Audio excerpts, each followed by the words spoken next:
بسم اللہ الرحمن الرحیم۔ جو والدین نافرمان اولاد سے پریشان ہیں، ماہ رمضان آنے سے پہلے پہلے یہ ایک تسبیح ضرور پڑھ لینا۔ غم دینے والا بچہ آنکھوں کی ٹھنڈک بن جائے گا، ہر طرح کی بری عادت جڑ سے ختم ہو جائے گی انشاءاللہ۔ پیارے دوستو، میری بہنوں اور میرے پیارے بھائیوں، اولاد کی نافرمانی کی شکایت تقریباً تمام والدین کو ہوتی ہے، اور یہ ایسا فعل ہے کہ جس کی وجہ سے والدین کو سخت پریشانی ہوتی ہے۔ والدین جو بچوں کی پرورش کرتے ہیں ان کے لیے اپنے دن رات کو کڑوے کرتے ہیں، اپنے اوپر تکالیف برداشت کر کے اولاد کی ضروریات کو پورا کرتے ہیں، لیکن جب بچے تھوڑے سے بڑے ہو جائیں تو والدین کی نافرمانی شروع کر دیتے ہیں۔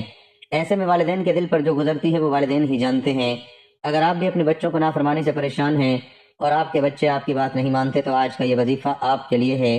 محترم ناظرین، نافرمان اولاد ساری زندگی کا روگ ہوتی ہے۔ والدین کے حکم کی تعمیل نہ کرنے والی اولاد کے رنج سے اچھا بھلا انسان پریشان ہو کر بہت سے غلط اقدامات اٹھاتا ہے، جس سے بعد ازاں اولاد بھی تکلیف اٹھا سکتی ہے۔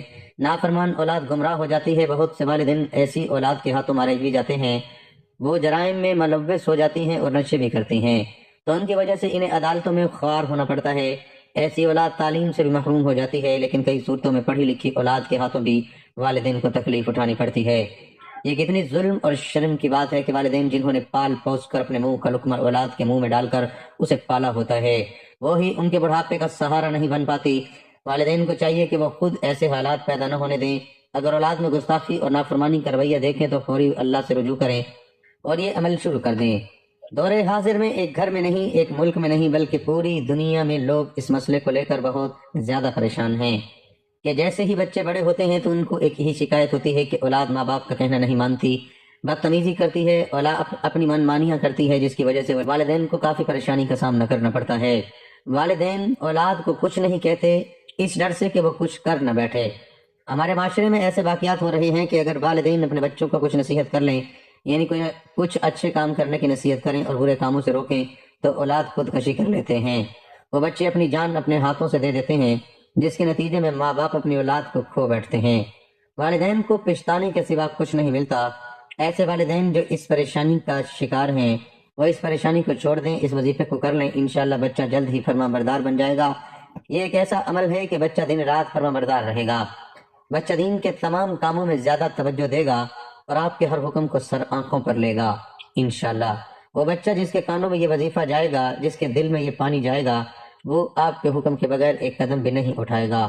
وہ والدین جو اس پریشانی کا سامنا کر رہے ہیں وہ اس وظیفے کا 7 دن مسلسل پابندی سے اہتمام کریں، انشاءاللہ نافرمان اولاد جلد ہی فرما بردار ہو جائے گی اور آپ کے جائز مقاصد بھی اس وظیفے سے پورے ہوں گے۔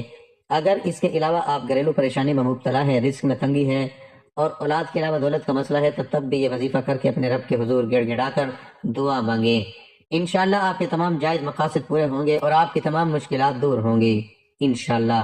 اس وظیفے کی بدولت آپ کی نافرمان اولاد فرما بردار ہو جائے گی۔ آج کی ویڈیو میں ہم آپ کے لیے ایسا وظیفہ پیش کرنے والے ہیں کہ جس وظیفے کی برکت سے انشاءاللہ نافرمان اولاد فرما بردار ہو جائے گی اور گھر کی ساری پریشانیاں دور ہو جائیں گی۔ یہ وظیفہ کیا ہے، کیسے کرنا ہے، مکمل طریقہ آپ کو بتائیں گے، اور اس وظیفے کے حوالے سے کارگزاری بھی ویڈیو میں شامل کی جائے گی، لہذا ویڈیو کا آپ نے سکپ نہیں کرنا اور آخر تک لازمی دیکھنا ہے۔ پیارے بھائیوں، اس اعظم میں اللہ تعالیٰ نے کیا طاقت اور کیا کمالات رکھے ہیں، اس بارے میں ہم بات کریں گے، لیکن پہلا آپ کو اس وظیفے سے جڑی کارگزاری سناتے ہیں اور وظیفے کا طریقہ بتاتے ہیں۔ یہ کارگزاری ملاحظہ فرمائیے، جو ایک فیملی نے یوں بیان کی ہے: ہمارے گھر میں اکثر اتنی بدبو آتی جیسے کوئی جانور مرا ہوتا ہے، پر ڈھونڈنے پر کچھ بھی نہ ملتا، بچے دوسرے دن بیمار رہتے، کاروبار میرا بند ہونے کو تھا، کچھ سمجھ نہیں آ رہا تھا کہ کیا ہو رہا ہے۔ میرے لیے سب سے بڑی پریشانی یہ تھی کہ ہماری اولاد ہمارا کہنا نہیں مانتی تھی، ہر بات پر وہ انکار کر دیتی، ان کو ڈانٹ سے بھی کچھ اثر نہیں ہو رہا تھا۔ ایسا پہلی بار ہوا کہ ہماری اولاد ہمارا کہنا نہیں مانتی، یہ پریشانی اندر ہی اندر کھائی جا رہی تھی۔ کسی اللہ والے نے بتایا کہ تمہارے گھر میں اثرات ہیں، انہوں نے بتایا کہ اگر بچہ آپ کا کہنا نہیں مان رہا تو سوتے وقت بچے کے سر پر ہاتھ رکھیں اور 5 بار آیت پڑھیں، انشاءاللہ بچہ کہنا مانے گا اور گھر کے سارے نظام بھی سیدھے ہونا شروع ہو جائیں گے۔ ہم نے ایسے ہی کیا، الحمدللہ وہ دن اور آج کا دن ہے، ہماری اولاد اتنی نیک ہو چکی ہے کہ ہماری بات کے علاوہ اور کوئی بات نہیں کرتی اور ہمارا کہنا مان رہی ہے۔ پیارے بہنوں اور میرے بھائیوں، آپ نے ملاحظہ کیا کہ اس وظیفے کی کیسی برکات ہیں۔ حضرت محمد مصطفیٰ صلی اللہ علیہ وسلم نے نو مولود بچوں کے کانوں میں اذان و اقامت کہلوا کر اسلام کی روح پھونکنے کا حکم دیا۔ دنیا میں پیدا ہونے والا ہر بچہ فطرت پر پیدا ہوتا ہے، اور والدین کی توجہ سے مستقل کا معیار مذہب اور ملک و قوم کے لیے قیمتی اثاثہ بن سکتا ہے۔ والدین اور معاشرہ تعلیم و تربیت سے اس کی پوشیدہ صلاحیتوں میں نکھار پیدا کر سکتے ہیں اور نظر انداز کر کے انہیں رنگ آلود بھی کر سکتے ہیں۔ بچے بزرگوں، بڑوں اور والدین کو جیسا کرتے دیکھتے ہیں ویسا ہی کرنا شروع کر دیتے ہیں۔ جو سنتے ہیں وہی بولتے ہیں اور جو کچھ دیکھتے ہیں اس کا اظہار بھی کرتے ہیں۔ لہذا ضروری ہے کہ ان میں اچھی عادتیں منتقل کی جائیں، انہیں پیار دیا جائے، ان کی اچھی تعلیم و تربیت کا اہتمام اور ان کے آرام و سکون کا خیال رکھا جائے۔ بچے پھولوں کی طرح ہوتے ہیں، اگر بچوں کو معاشرے کی غلط عادتوں اور روایتوں سے محفوظ نہ رکھا جائے تو آئندہ نسلیں تباہی کا شکار ہو جائیں گی۔ بچپن اور آغاز جوانی کا دور حساس ترین ہوتا ہے۔ بچے کا دل و دماغ سادہ اور خوددار صلاحیتوں سے بھرپور ہوتا ہے۔ معروف و معقولہ ہے کہ کسی کم سنی میں حاصل کیا ہوا علم پتھر پر لکیر کی طرح ہے۔ اس عمر میں جو پڑھا اور سنا جائے اس کے اثرات تاحیات رہتے ہیں۔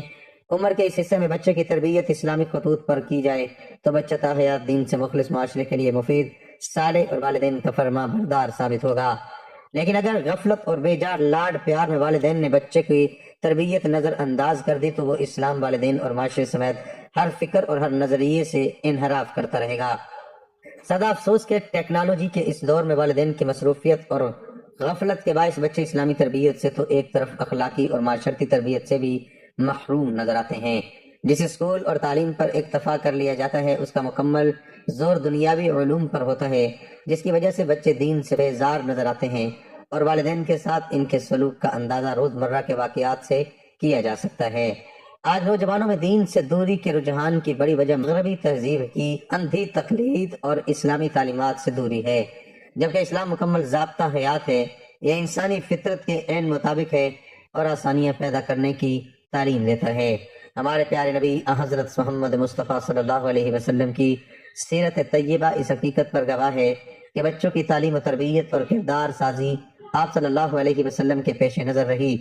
آپ صلی اللہ علیہ وسلم نے ارشاد فرمایا، باپ اپنی اولاد کو جو کچھ دے سکتا ہے اس میں سب سے بہتر عطیہ اچھی تعلیم و تربیت ہے۔ آپ صلی اللہ علیہ وسلم نے یہ بھی ارشاد فرمایا، انسان کے مرنے کے بعد اس کا عمل تو ختم ہو جاتا ہے مگر 3 قسم کے عمل ایسے ہیں کہ ان کا اجر مرنے کے بعد بھی ملتا رہتا ہے۔ ایک یہ کہ وہ کوئی صدقہ جاریہ کر جائے، دوسرا یہ کہ ایسا علم چھوڑ جائے جس سے لوگ فائدہ اٹھائیں، تیسری ایسی صالح اور نیک اولاد جو اس کے لیے دعائیں مغفرت کرتی رہے۔ ہمارے پیارے نبی کریم صلی اللہ علیہ وسلم روز اول سے ہی بچوں کے دونوں کانوں میں اذان و اقامت کہلوا کر اسلام کی روح پھونکنے کا حکم دیا۔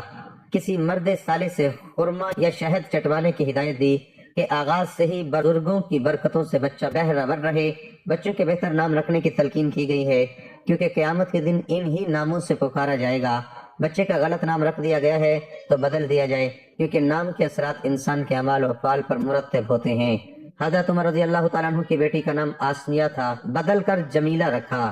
7ویں روز عقیقہ کیجیے اور بال منڈوا کر اس کے وزن کے برابر سونا یا چاندی صدقہ کر دیں، اور اسلامی شعائر کے مطابق 7ویں دن ختنہ کرائیں۔ بچہ بولنے لگے تو سب سے پہلے اسے کلمہ طیبہ سکھائیں۔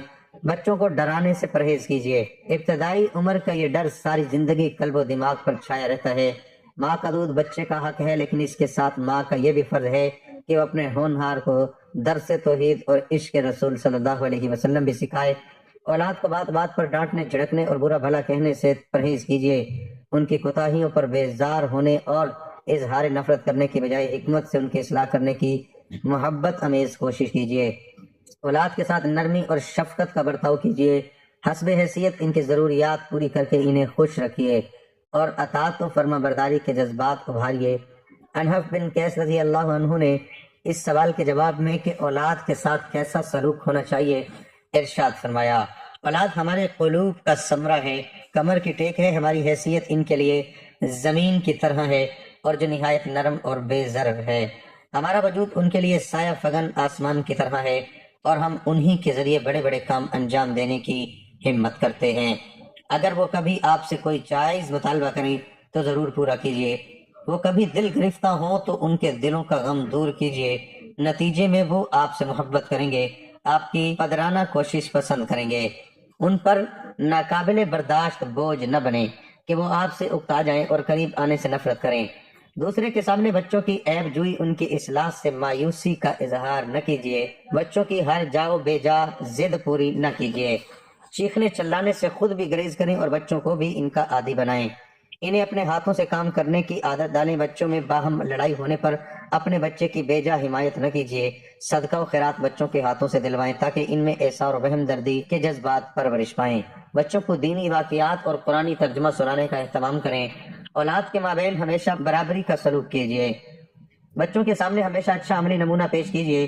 لڑکی کی ولادت پر بھی ایسے ہی خوشی منائیں جیسے لڑکے کی ولادت پر ہوتی ہے، اور ان معصوم بچیوں کی تربیت اور پرورش انتہائی خوش دلی سے کیجیے۔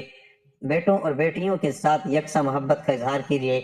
اس حوالے سے ہمارے پیارے نبی حضرت محمد مصطفیٰ صلی اللہ علیہ وسلم کی سیرت طیبہ مثالی نمونہ اور روشنی کا مینار ہے۔ آج کے دور میں جب انسان مشین بن چکا ہے، اپنے بچوں کو نظر انداز نہ کریں، انہیں آپ کی توجہ کی ضرورت ہے۔ ہمیں چاہیے کہ ہم ان کے لیے وقت نکالیں، ان کی تربیت اسلامی خطوط اور اسوہ حسنہ کی روشنی میں کریں۔ اگر ہم نے مغربی روایات کی طرح اپنے بچوں کو نظر انداز کیا تو وہ بڑھاپے میں ہمیں نظر انداز کر کے اولڈ ہوم کی زینت بنائیں گے۔ اللہ نہ کرے کہ اس طرح ان کی آخرت برباد ہو۔ ہمیں ان کی تربیت اس طرح کرنی چاہیے کہ دنیا میں وہ معاشرے کے لیے مفید شہری بنے، ہمارے دست و بازو بنے اور آخرت میں جنت ان کا مقدر ہو، آمین۔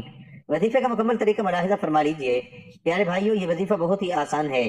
ناظرین محترم، قرآن پاک کی ایک ایسی خوبصورت آیت مبارکہ ہے کہ اگر کسی گھر میں ماں اس آیت مبارکہ کو صرف 3 بار پڑھ لیتی ہے تو ان گھروں میں ہر طرح کی بندشیں، رکاوٹیں اور ہر طرح کی شیطانی اثرات ختم ہو جاتے ہیں۔ ایسے گھروں میں خوشحالیاں آتی ہیں اور اللہ کی رحمتیں ایسے گھروں پر برسنے لگتی ہیں۔ قرآن پاک کی یہ آیت ہر گھر میں ضرور پڑھی جانی چاہیے۔ ناظرین محترم، آج کے تیز رفتاری کے دور میں کہیں والدین بچوں کی تربیت سے غافل ہیں تو کہیں اولاد اپنے ماں باپ کو وقت دینے سے قاصر ہے۔ ماں باپ کی پوری زندگی اپنے بچے کی بہترین مستقبل کے لیے ہمیشہ کمانے میں گزر جاتی ہے تو بچے وہی کچھ سیکھتے ہیں جو انہیں سکولوں کالجوں میں سکھایا جاتا ہے۔ اولاد جوان ہو جاتی ہے اور ماں باپ کو اپنی اولاد کے پاس بیٹھے مدتیں گزر جاتی ہے۔ دولت کمانے کے چکر میں باپ رات کو دیر سے گھر آتا ہے اور صبح سویرے اپنے کام پر دوڑ جاتا ہے۔ مائیں بے چینی جس قدر ممکن ہو گھر بھر کی تھکا دینے والی ذمہ داریوں کے ساتھ اپنے بچوں کی دیکھ بھال کرتی ہیں، لیکن پھر بھی بچوں کی وہ تربیت نہیں ہو پاتی جو بچوں کو چاہیے ہوتی ہے۔ نتیجہ یہ نکلتا ہے کہ یہی اولاد جو جوان ہو کر برسر روزگار ہوتی تو اس وقت تک ماں باپ بوڑھے ہو چکے ہوتے ہیں۔ پھر یہی ماں باپ اولاد سے شکوہ کرتے دکھائی دیتے ہیں کہ ہماری اولاد ہمیں وقت نہیں دیتی، ہمارا حال نہیں پوچھتی، اور جو دل میں آتا ہے کرتی ہے۔ ناظرین محترم، جان لیجئے کہ دن بھر کی تمام مصروفیات کے ساتھ جن گھروں میں 5 وقت نماز باقاعدگی سے پڑھی جاتی ہے اس روئے زمین پر وہ گھر دنیا کے خوش قسمت ترین گھروں میں شمار ہوتے ہیں۔ اپنی تمام تر گھریلو اور کاروباری مصروفیات کے ساتھ ساتھ نماز پنجگانہ ضرور ادا کریں اور بچوں کو روزانہ کچھ نہ کچھ وقت ضرور دیا کریں تاکہ وہ آپ کے عادی ہو جائیں اور اپنی ہر بات آپ کے ساتھ شیئر کیا کریں۔ بچوں کی دنیاوی تعلیم کے ساتھ ساتھ دینی تعلیم پر بھی بھرپور توجہ دیں تاکہ بچے جوان ہونے کے ساتھ ساتھ ایک اچھے انسان اور ایک اچھے مسلمان بھی بن سکیں۔ اپنے گھروں میں اسلامی ماحول بنائیں، قرآن پاک کی تلاوت کی عادت اپنائیں اور روزانہ اپنے گھر میں کم سے کم 3 مرتبہ سورۃ فاتحہ اور 3 مرتبہ اس آیت کی تلاوت ضرور کیا کریں۔ اس لیے خواتین کو چاہیے کہ وہ اپنے گھر میں اس آیت کی تلاوت کو معمول بنا لیں، کیونکہ جو عورت اپنے گھر میں یہ آیت 3 بار پڑھ لے تو اس کی اولاد کبھی کسی بری عادت میں مبتلا نہیں ہوتی۔ ایسے گھر کی اولادیں ماں باپ کا نام روشن کرتی ہیں۔ اس آیت کی برکت سے گھر میں ہمیشہ خوشحالی آتی۔ اس وظیفے کو پڑھنے کا طریقہ کار یہ ہے کہ سب سے پہلے باوضو ہو کر اگر کسی نماز کے بعد پڑھنا چاہیں تب بھی پڑھ سکتے ہیں، اگر نماز کے بعد نہیں پڑھ سکتے تو باوضو حالت میں کسی بھی وقت اس وظیفے کو کیا جا سکتا ہے۔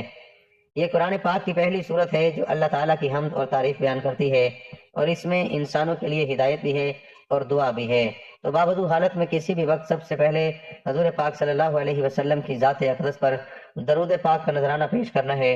درود پاک آپ کوئی سے بھی پڑھ سکتے ہیں، آپ صلی اللہ علیہ وسلم بھی پڑھ سکتے ہیں، یہ صلی اللہ علی محمد بھی پڑھ سکتے ہیں، لیکن درود ابراہیمی کی فضیلت زیادہ ہے، اس لیے بہتر ہے کہ درود ابراہیمی 3، 5 یا 7 مرتبہ پڑھ لیا جائے۔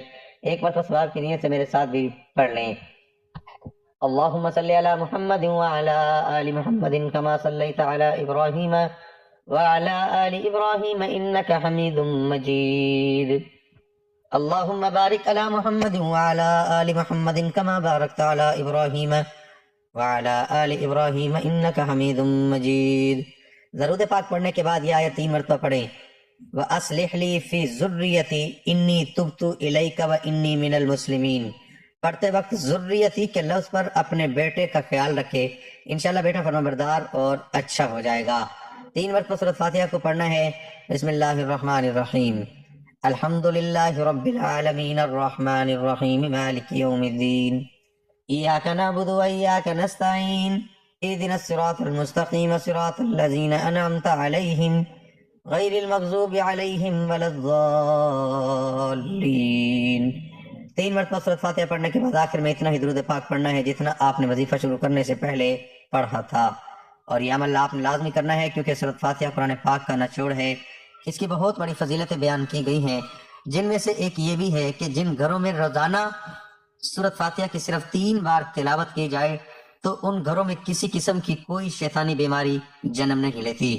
اپنے گھروں کے بچے اور خود ماں باپ ہر طرح کی مصیبتوں اور پریشانیوں سے محفوظ رہتے ہیں۔ گھر میں کوئی بیمار ہے، کوئی پریشانی چل رہی ہے، کوئی فرد ایسا ہے جو غصے کا بہت تیز ہے اور بات بات پہ لڑائی جھگڑا کرتا ہے، تو 3 بار سورۃ فاتحہ پڑھ کر پانی پر دم کر لیں اور اس پانی کو گھر میں عام پینے کے پانی میں شامل کر کے گھر کے تمام افراد یہ پانی استعمال کریں۔ انشاءاللہ ہر طرح کی جسمانی، روحانی اور اخلاقی بیماریاں گھر سے جاتی رہیں گی۔ گھر بھر کے تمام افراد پر اللہ کی رحمتیں بارش کی طرح برسیں گی۔ گھر کے تمام افراد خوشحال اور کامیاب ہو جائیں گے۔ زندگی کے ہر معاملے میں خوشحالیاں اپنے گھروں کا مقدر بن جاتی ہیں، جن میں ہر روز سورۃ فاتحہ کا یہ عمل کیا جاتا ہے۔ اللہ تبارک و تعالیٰ سے دعا ہے کہ جن گھروں میں کسی بھی قسم کی پریشانی ہے، لڑائیاں جھگڑے اور نا اتفاقی ہے، بے برکتی ہے، رزق کی تنگی اور تنگ دستی ہے، اللہ تعالیٰ ان سب کے گھروں پر اپنی رحمتیں اور برکتیں نازل فرمائے۔ اے اللہ ہمیں اپنی طرف سے نیک، فرما بردار اور صالح اولاد عطا فرما، جو ہماری آنکھوں کی ٹھنڈک ہو اور تیری رضا پر چلنے والی ہو۔ اولاد کی ہدایت کے لیے دعا۔ اے اللہ میری اولاد کے دلوں کو ہدایت عطا فرما، انہیں سیدھے راستے پر چلا اور برے دوستوں اور برے راستوں سے محفوظ فرما۔ نافرمان اولاد کے لیے دعا۔ یا اللہ میری اولاد کے دل میں میری محبت ڈال دے، ان کے دل کی سختی دور فرما اور انہیں ادب، اطاعت اور سمجھداری عطا فرما۔ اولاد کی حفاظت کے لیے دعا۔ اے اللہ میری اولاد کو ہر قسم کے شر، نظر بد، حسد، بیماری اور حادثات سے اپنی پناہ میں رکھ۔ دین اور نماز کی پابندی کے لیے دعا۔ یا اللہ میری اولاد کو نماز قائم کرنے والا بنا، انہیں دین کی محبت عطا فرما اور دنیا و آخرت میں کامیاب فرما۔ اولاد کی کامیابی کے لیے دعا۔ اے اللہ میری اولاد کے علم میں برکت دے، ان کے رزق میں وسعت عطا فرما اور انہیں باعزت اور باکردار انسان بنا۔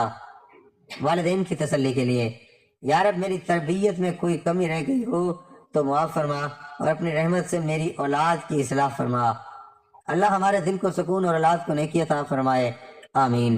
اللہ تعالیٰ میرا سنانا اور آپ کا سننا اپنی بارگاہ میں قبول و منظور فرمائے، آمین یا رب العالمین۔